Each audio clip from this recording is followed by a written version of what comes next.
4 secondes, chapitre 9. Brigitte tient encore le pistolet de l'agent de sécurité dans sa main. Sa brûlure à la lèvre est toujours aussi douloureuse et elle sait qu'elle va appuyer sur la détente. Mais elle n'y est pas encore. Elle se revoit 2 ans plus tôt, à la porte de son condo, épiant à travers le Judas. Harry a téléphoné 2 fois pour s'annoncer. Il est de l'autre côté de la porte, le visage crispé, la bouche tordue. Il appuie frénétiquement sur la sonnette. Il trépigne d'impatience. Brigitte savoure cet instant. Le désir des hommes ne résiste pas à l'attente. Elle l'a déjà vérifié, mais pas auprès de Harry. Dès qu'elle lui ouvre, il se précipite dans l'appartement sans même la regarder. Vexé, il l'aborde immédiatement de haut. Qu'est-ce qui vous a pris tant de temps? Pourquoi n'avez-vous pas ouvert tout de suite? Harry s'agite. Il fait des moulinets avec ses bras et a une peur qu'on le reconnaisse, qu'on sache qu'il est ici. Tout est calculé chez lui. Il a un alibi, un horaire, et pour les questions d'argent, il a une façon bien personnelle de procéder. Est-ce que vous me connaissez, lui lance-t-il d'entrejeu. Denis Brown, son avocat, ne lui a pas dit grand-chose à propos de Harry, sauf peut-être qu'il est juge. Elle hésite à le dire, mais c'est pourtant la raison pour laquelle elle a accepté de le voir. C'est toujours une bonne chose d'avoir un juge dans sa poche, lui a dit Bob. C'est une question de pouvoir. Alors qu'elle hausse les épaules, il répond à sa place. Tu m'appelles Harry, tu n'as pas besoin d'en savoir plus. Et pour l'argent, Maître Bond t'expliquera comment on procédera. Harry, dit-elle en feignant la surprise. Sans que Brigitte lui invite, le juge fait le tour du condo. Il semble apprécier le luxe. Il se calme peu à peu. Puis il la détaille des pieds à la tête. Il remarque ses bijoux, sa robe au décolleté plongeant et ses jambes vertigineuses, mais il ne dit rien. S'il éprouve quelque désir, il n'en laisse rien paraître. Elle lui offre à boire, mais il lui répond qu'il ne boit pas à cette heure. Brigitte le regarde d'un air coquet. Elle voudrait le séduire, mais il faut du temps, et il ne lui en laisse pas. C'est la première fois qu'elle se fait traiter ainsi. Habituellement, c'est elle qui mène le jeu. Cette fois, elle n'a pas le choix. Elle doit suivre les recommandations de Denis Brown. Puis a répété de ne pas contrarier Harry et surtout de ne pas lui faire part de sa requête lors de leur première rencontre. Elle doit d'abord gagner la confiance du juge si elle veut obtenir de ses bonnes grâces. La chambre, c'est par là. Elle fait signe que oui et il s'y précipite. Le temps est compté. Brigitte fait des pieds et des mains pour qu'il se détende, mais c'est peine perdue. Harry aime les choses se passent à sa façon. C'est lui qui décide. Tu te déshabilles, lance-t-il. Elle s'exécute. Maintenant que tu te mets à genoux, exige-t-il encore. Elle le fait. Tu me mets un condom et tu viens sur moi. Elle obéit, lui enfile le caoutchouc en un tourne-main, glisse son corps élangui sur le sien et hop, c'est déjà terminé. Brigitte n'a rien vu venir. Harry a poussé un petit soupir, ses yeux ont roulé dans leur orbite et il a souri. Il gît sur le côté, l'air satisfait. Elle croit qu'il va s'en aller, mais il la surprend encore en se mettant à parler. Après amour, Harry aime parler. C'est en fait ce qu'il aime le plus, comme s'il avait un trou plein de secrets à déverser. Je ne peux plus la voir, commence-t-elle par dire. Brigitte devine qu'il y a une question de sa femme. Je n'éprouve plus aucun désir lorsqu'elle est au lit avec moi, que la répulsion. Les autres rien ne parlent jamais ainsi. En fait, ne se confient très peu. Elle ne sait rien de leur femme et de leur vie en général. La plupart ne prennent pas la peine de retirer leur alliance lorsqu'ils viennent la voir. Et cela lui convient. Elle n'a pas envie de s'attacher. Mais Harry est différent. Il a besoin de s'épancher. Elle en juge Elle est juge, elle aussi, mais la Cour supérieure. Elle a du mépris dans sa façon de prononcer les mots Cour supérieure. Elle en déduit qu'il officie à une cour inférieure. Elle voudrait en savoir plus. Tout ce qui touche les tribunaux l'intéresse. Mais Denis Brown lui a bien dit de ne pas poser de questions, du moins pas lors de la première rencontre. Elle s'appelle Elvire. C'est l'orgueil incarné. Brigitte n'est pas certaine de comprendre à lui. Bien vu froncer les sourcils, il veut savoir pourquoi. Quelquefois, je mêle le sens des mots, ou alors je ne sais pas très bien ce qu'ils veulent dire. L'orgueil, c'est quand on est fier, non? Harry est amusé. Pendant une fraction de seconde, il semble tout à fait détendu. Il a oublié sa montre, oublié qu'il est nu, comme un verre, et même oublié qu'il est juge. On ne peut pas savoir ce qu'est l'orgueil lorsqu'on n'en a pas, affirme-t-il avec un soupçon de mépris. Il se trouve drôle, et Brigitte rit avec lui. Elle a de l'orgueil, mais elle se garde bien de lui montrer. Cela pourrait l'effrayer. Il pourrait alors jeter un œil à sa montre, s'habiller en quatrième vitesse et la laisser en plan. Erreur tactique s'il en est. Elle doit le garder au lit, car dans ce périmètre de satin blanc, il est sous sa juridiction. Parfaitement à l'aise, Harry put suivre. C'est ce que j'aime avec les filles comme toi. Vous n'avez pas d'orgueil. Je te dis, mets-toi à genoux, et tu te mets à genoux. Je te dis, fais-moi une pipe, et tu me fais une pipe. Je te dis, je veux t'attacher au lit, et tu te laisses faire. C'est ça, ne pas avoir d'orgueil. Si je comprends bien, Minou, Brigitte, ta femme, le juge, elle n'aime pas que tu l'attaches au lit et que tu lui fasses l'amour. Elle n'a jamais voulu essayer. Harry rit de bon cœur, mais il est aussi très excité. Brigitte ne dit-elle pas un mot couvert qu'elle ne s'opposerait pas à un tel jeu sexuel. C'est très excitant, dit-elle d'une voix suave en lui mordillant le lobe de l'oreille gauche. C'est très excitant, effectivement. C'est ce que je préfère. Enfin, j'aime bien. Mais elle n'a jamais voulu. Harry embrave tellement le fantasme des moustiques. Brigitte joue le jeu jusqu'au bout, même si elle ne s'est jamais abandonnée à ce genre de perversion. Pas question de reculer toutefois. Il a mordu à l'hameçon. Il faut s'assurer qu'il revienne la voir, qu'il amorce une liaison. La prochaine fois peut-être. Tu vois que tu n'as pas d'orgueil. C'est cela, me dit. Harry se lève et se pavane nu dans la chambre. L'endroit lui plaît bien, tout compte fait. Brigitte aussi d'ailleurs. Il va venir lui déclare-t-il comme s'il s'agissait d'une faveur. Il correspond au type de client que la jeune femme envoie généralement valser dès le premier rendez-vous. Trop sûr de lui, trop arrogant, trop laid, trop bedonnant. Mais Brigitte tient à son pardon plus qu'à son orgueil. Alors elle enfile une robe de chambre en susurrant qu'elle se languit déjà de le revoir. Elle ne l'attend pas bien sûr. Elle a retrouvé ses préoccupations en même temps que ses habits. La seule chose qui l'intéresse maintenant, c'est de sortir sans se faire remarquer. Elle s'assure qu'il n'y a personne dans le corridor. Henri l'embrasse furtivement sur la joue en lui promettant de la rappeler bientôt. La porte se referme, Brigitte est perplexe. Elle n'imaginait pas le pouvoir ainsi. Harry, dont elle ne connaît pas le vrai nom, n'est resté que 25 minutes et il a parlé les trois quarts du temps. Mais il reviendra, c'est tout ce qui compte. La mort rôde dans la salle d'audience du palais de justice. Mais pour Brigitte, elle se fait entendre. Le canon de l'arme frôle son sein gauche, mais elle n'appuie toujours pas sur la détente. Même si plus jamais elle ne l'inquiétera, le souvenir de Harry la hante. Il soulève encore sa colère. Depuis 2 ans maintenant, elle voit le juge tous les jeudis à la même heure. Ils discutent quelquefois du pardon qu'il promet de lui obtenir. Harry affirme que les documents sont dans son bureau et qu'il attend le moment propice pour les passer en douce. Mais ce moment ne vient pas. Il ne vient jamais. Et sa sœur Julie est toujours poursuivie par le sang de la petite enfant. Son avocat Denis Brown jure qu'il fait tout son possible pour brouiller les cartes, retarder l'affaire dans l'espoir que la poursuite soit abandonnée. Mais rien ne serait, rien n'avance, pas plus dans un dossier que dans l'autre. Le juge et l'avocat n'en finissent plus de tergiverser. Ils parlent plus qu'ils n'agissent. Brigitte a les nerfs à vif. Elle a du mal à dormir et a perdu l'appétit. Elle ne se sent pas bien. Elle a vu un médecin qui lui a fait des analyses sanguines et elle attend les résultats sans vraiment les attendre. C'est la deuxième fois qu'elle rate un rendez-vous chez le docteur Luce. Cette fois, c'est le médecin lui-même qui a téléphoné pour s'assurer qu'elle soit présente à la première heure le lendemain. Il est important que je vous voie, me dit-il, d'une voix insistante. Ouais. Il fait un soleil magnifique ce jour-là. Elle s'est coiffée, maquillée, revêtue une jolie robe et garni son porte-monnaie de billets. Elle devra sûrement acheter des médicaments après la consultation, des gélules ou des fortifiants.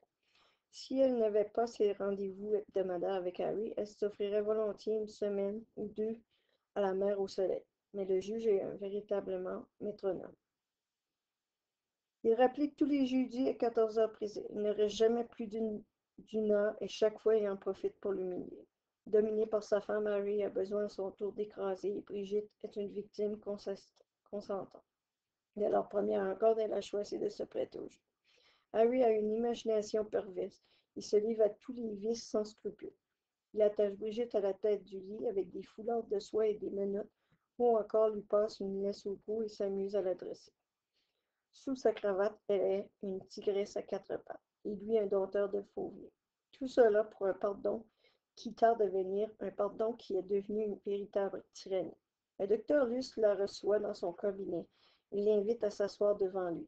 Il replace ses lunettes sur son nez, ouvre un dossier, s'y absorbe un instant, relève la tête en plante, son regard dans le rire. Vous êtes si jeune, mademoiselle. Je crois qu'il s'agit d'un compliment. Elle lui sourit candidement. Et le visage du médecin s'assombrit davantage. J'ai une bien triste nouvelle à vous annoncer, poursuit-il. Selon vos analyses sanguines, vous êtes atteinte du VIH. Vous êtes séropositif. Soudain, Brigitte n'entend plus que ce que lui dit le médecin. Elle voit bouger ses lèvres, elle sait qu'il lui parle, qu'il lui dit des choses graves, mais ses paroles ne l'atteignent pas. Vous avez le sida, mademoiselle Leclerc. Cette fois, les mots pas. Brigitte a le vertige. Elle va s'évanouir. Et le docteur Luce ne semble pas conscient de son malaise.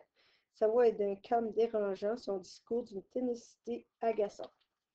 Nous avons poussé des analyses. Vous avez sans doute contracté le virus il y a 3 ou 4 ans. Et le virus est resté en dormance. Puis, il y a quelques mois, il s'est manifesté, d'où ces fatigues que vous ressentez. Il serait important que vous en informiez vos partenaires, enfin les partenaires que vous avez eus depuis. Et j'ai l'impression que tout s'écroule, qu'elle est aspirée vers des abysses.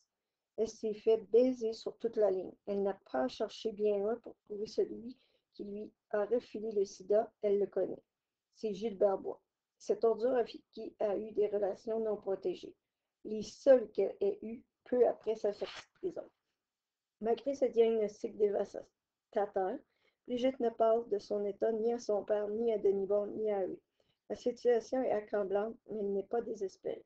Elle prend ses médicaments, vit normalement et se protège lorsqu'elle fait l'amour. Ses clients n'en savent rien. Elle joue le tout pour le tout. La poursuite intentée contre Julie par la garderie ne peut s'étirer davantage. La fin est proche, lui promet Denis Bond. Quant au pardon, Harry finira bien par lui procurer l'homme. L'homme n'est pas malhonnête. Dans leur petit commerce, en tout cas, il est irréprochable. Le 15 de chaque mois, une somme de 1250 $ est versée sur le compte de Brigitte Julien. Le paiement se fait par transfert électronique. Brigitte et le juge n'échangent jamais d'argent liquide. Harry est un homme d'habitude. Chaque jeudi, il précède ses visites d'un coup de fil, car il ne tient pas à faire le pied de grue dans le couloir. Brigitte a de plus en plus de mal à le supporter. Ce salaud se croit tout permis et il est trop lâche pour lui résister. Pourtant, certains jours, elle a envie de le plaquer, de l'injurier ou encore pire, de le contaminer. Mais elle sait qu'elle n'y arrivera pas. Harry et Denis Bond ne sont pas de ceux qui s'abandonnent. Même dans le sexe, ils cherchent à garder le contrôle. Ils ne font jamais l'amour sans condom et ont bien trop peur d'attraper une maladie ou de faire un enfant illégitime. Alors Brigitte refoule ses sentiments et fait comme si de rien n'était. Tout cela dans le seul but de blanchir son nom. Ce jour-là, Brigitte a un moment d'impatience en consultant son agenda. C'est un jeudi. Harry sera là dans 2 heures. Mais ce n'est pas ce qui l'agace le plus. C'est plutôt le mois et l'année indiqués tout en haut de la page. Il y a en même temps 7 ans qu'elle est sortie de prison et Denis Bond lui demande encore de patienter. Il croit que les choses sont sur le point de se régler. Mais quand? À 14 heures pile, alors qu'il traverse le hall de la tour nord des terrasses Crémazie, Harry donne un bref coup de fil pour s'annoncer. Comme d'habitude, Brigitte lui dit qu'elle l'attend. Sauf qu'elle l'attend de pied ferme cette fois. Elle a décidé de lui parler, de vider la question. La porte est entrouverte. Harry entre un coup de vent et l'embrasse sur la joue. Sa respiration est plus saccadée qu'à l'ordinaire. Il est pressé. En défaisant le nœud de sa cravate, il regarde du côté de la chambre. Brigitte le prend par le bras et l'entraîne vers le lit comme s'il était amoureux. Il desserre les lèvres lorsqu'elle défait son pantalon et caresse son sein. Tu sais ce qui me ferait plaisir, Harry? Que tu me donnes une date et papier pour mon pardon. Dis-moi quand vas-tu le signer. Cette approche frontale le déroute totalement. De toute évidence, elle n'a pas la tête à cela. Quel papier devrait-il signer encore? J'y pensais justement, dit pour se défiler. Il me semble que ça fait longtemps que tu penses, non. Denis Bond m'a dit que c'était sur le point de se régler. Harry n'y est pas du tout. Qu'est-ce que Denis Bond a inventé encore? Il faudra qu'il lui parle à celui-là, qu'il le prévienne de le laisser tranquille avec cette histoire. Cherchant à mettre un terme à la confusion, il s'éclaircit là-haut. Tu m'excuseras, ma chérie, je suis un peu fatiguée en ce moment. Mais rappelle-moi de quoi il s'agit exactement. J'ai tellement de dossiers dont je dois m'occuper. Mais voyons, tu n'as pas pu oublier ma demande de pardon, s'indigne Brigitte. Denis Brown a dû t'en parler, le dossier de Brigitte Leclerc. Bien sûr que je ne l'ai pas oublié. Je vais m'en occuper très bientôt. Cette fois, Brigitte ne marche pas. Elle voit bien que son dossier n'est pas une priorité pour elle. À moitié nu devant elle, le juge n'a qu'une idée en tête, faire l'amour. Et la sonnerie du téléphone freine son élan. Jamais Brigitte ne répond lorsqu'elle reçoit des clients. Aujourd'hui, toutefois, elle défie Harry du regard en mettant la main sur le combi. Oui, allô. Brigitte, est-ce que tu peux venir? Je me sens pas très bien. Elle reconnaît la voix de son père à l'autre bout de vue. La respiration de Carl est irrégulière et bruyante. Ça va, papa? Oui, je t'attends. Quelque chose ne va pas, c'est évident. Sans prendre la peine de s'expliquer, elle se rhabille prestement. Son pantalon et ses pieds, Harry la regarde interdit. Elle sort de la chambre en enfilant ses chaussures. Tu ne me fais pas ça. Julie, je te préviens. Le juge hurle dans la chambre, mais elle ne se retrouve même pas. Brigitte va et vient dans le condo, elle cherche ses clés, attrape son manteau, elle récupère son sac près de la porte et lance avant de quitter. Tu n'as qu'à refermer la porte en sortant. Désolé, ne me fais pas ça, crie encore Harry. Tu vas le regretter. Brigitte saute dans l'ascenseur et tire le rideau sur le juge. Ses menaces ne l'atteignent pas. Depuis le temps qu'il l'a fait attendre, elle n'a aucun remords à le laisser en paix. Et si c'était la dernière fois qu'ils se voyaient? Eh bien, tant pis. Elle trouve un taxi au pied de la tour, monte devant pour convaincre le chauffeur de faire vite en lui glissant 2 billets sur la banquette. Elle n'est qu'à 10 minutes de chez son père. Le 8203 la jeunesse. Vite. Pendant le trajet, elle essaie de joindre Carl sur son portable. Il ne répond pas. Sa voix lui revient sans cesse. Elle l'entend lui dire: Brigitte, est-ce que tu peux venir? Je ne me sens pas très bien. Brigitte a la main agrippée sur la poignée de la portière lorsque le taxi s'arrête devant le logement de son père. Je vous dois combien? Vous m'avez déjà payé, madame. Brigitte n'a plus toute sa tête. Elle craint le pire. La porte du taxi claque derrière elle. Affolée, elle grimpe les marches 4 à 4, sort les clés de son sac et ouvre. Papa. Il n'y a pas de réponse. Brigitte passe en trombe d'une pièce à l'autre. Son père n'est pas au rez-de-chaussée. Il se précipite au sous-sol, entre dans la chaufferie, se glisse derrière la fournaise et le trouve étendu par terre dans sa cage. Elle tente de le réanimer, mais Carl a déjà les mains froides. Il est mort. Brigitte le sait, mais elle tente quand même l'impossible. Le massage cardiaque maladroit, puis le bouche à bouche. Elle s'arrête au bout d'un moment. Faut-il appeler les secours? Elle hésite. Les ambulanciers ne doivent pas voir cette pièce. Personne ne doit la voir. Elle n'a d'autre choix que de sortir de là et le ramener à l'état. Brigitte extrait son téléphone de sa poche et compose le 911. C'est une urgence, crie-t-elle. Une crise cardiaque au 8203 la jeunesse. Un homme de 64 ans. C'est mon père. Le 8203 la jeunesse, répète le répartiteur. Elle s'énerve. L'homme à qui elle parle ne réalise pas à quel point la situation est désespérée. Il faut envoyer une ambulance immédiatement. 8203 la jeunesse, dit-il encore. Vous ne comprenez pas, il va mourir. Combien de temps? Une ambulance est en route, madame. La conversation s'arrête brusquement. Le téléphoniste a raccroché. Brigitte est à genoux à côté de son père. Il est mort. Son âme a quitté les lieux. Elle est seule dans cette pièce cachée du sous-sol où très peu de temps pour réagir. Les ambulanciers vont arriver d'une minute à l'autre. Avant tout, il faut sauver les apparents. Brigitte se lève d'un bond et repousse la lourde porte du coffre sans le refermer complètement. Ce serait une erreur. Elle ignore la combinaison. Elle se retourne ensuite vers son père. Jamais elle n'a côtoyé la mort d'aussi près. Elle soulève son corps en s'étonnant qu'il soit aussi léger, libéré de ses secrets. Carl ne pèse plus que la moitié de son poids. Heureusement d'ailleurs, pour le sortir de là. Elle doit le traîner derrière la fournaise, puis le hisser dans l'escalier. Brigitte le serre contre elle en se disant que Carl aura triché jusqu'au bout. L'ultime mise en scène, celle de sa mort, a une signification qui ne lui échappe pas. Le poids que son père laisse derrière lui, c'est elle qui le portera dorénavant. La porte entr'ouverte du coffre-fort, c'est la signature au bas de son testament. C'est son héritage, un héritage lourd à porter. Brigitte est à bout de souffle lorsqu'elle dépose Carl sur le sol du rez-de-chaussée.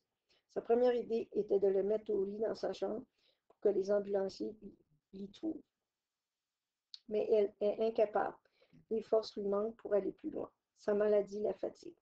Abandonnant son père dans le passage, elle redescend au sous-sol pour éteindre les lumières. En tirant le rideau de la porte dérobée, Brigitte s'arrête un instant. Le lettrage doré du coffre attire son attention. Pour obtenir ce que tu veux, l'argent est inutile. beaucoup trop compromettant. Tu dois me croire, c'est une question de pouvoir. Pourquoi ces paroles de Denis Brown lui reviennent-elles à cet instant? Parce que l'avocat l'a floué, mais aussi parce qu'il a sans doute floué son père également. La colère de Brigitte se mêle à sa peine. Carl est mort, il ne reviendra pas. Anéantie, elle a du mal à remettre le loquet de la porte dérobée en place. Le son d'une sirène retentit dans la rue. C'est trop tôt. Elle n'a pas eu le temps de trouver une histoire, un mensonge. Dans l'affolement, rien ne lui vient. Puisque c'est ainsi, elle dira la vérité. Elle était chez elle lorsqu'elle a reçu un coup de fil de son père. Elle n'était pas bien, elle est accourue et elle a trouvé gisant sur le plancher. Seule la fin du fait. Mais ce n'est qu'un petit mensonge, et ce petit mensonge compare au risque. Déjà, on sonne à la porte. Tout va vite, tout va très vite. Les ambulanciers ne lui posent pas de questions. Ce n'est pas leur travail. Ils hissent Carl Leclerc sur une civière. Ils le poussent devant eux. L'effort est loin, mais Brigitte ne se fait plus d'illusions, son père est mort.